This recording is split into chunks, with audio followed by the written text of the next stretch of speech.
The Pecan Shiller Strike of 1938. First, let's start off with pecan shellers.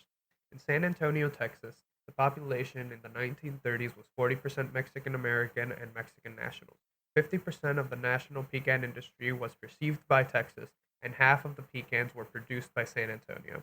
The pecan shellers were mostly Mexican American women, and their jobs were to remove the shells of pecans. Many of these workers were working in poor conditions for very low pay, with an average weekly income of 1 to 4 US dollars. They worked 10 hours a day, 7 days a week. They worked in very cramped areas lacking ventilation, running water, and tools of work. No ventilation plus the dust produced by the pecans led to a high exposure of tuberculosis. The company owners very much chose to have human shellers instead of mechanized shellers due to the high profit margins they would gain from the human shellers. January 31st of 1938, the pecan shellers finally had enough. A large number of pecan shellers in San Antonio, Texas, walked out of their factories to protest their low wages and horrible work conditions. This action put poor Latino workers, mostly female, against most of the political, economic, and religious institutes of the city.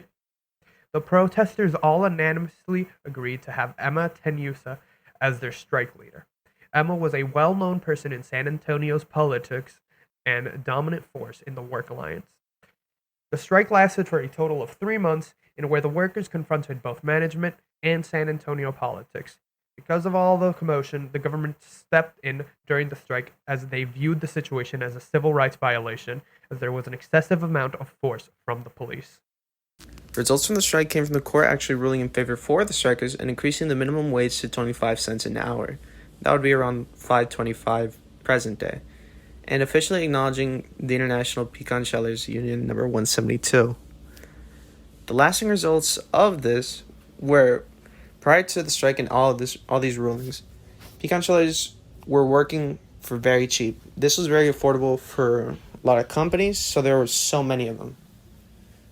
Now that that's over, a lot of these companies switched to mechanical labor. So that meant that a lot of these physical laborers were unfortunately let off and just replaced with robots. Thank you for watching, and I hope you enjoyed the video, along with learning something new today. Have a great day.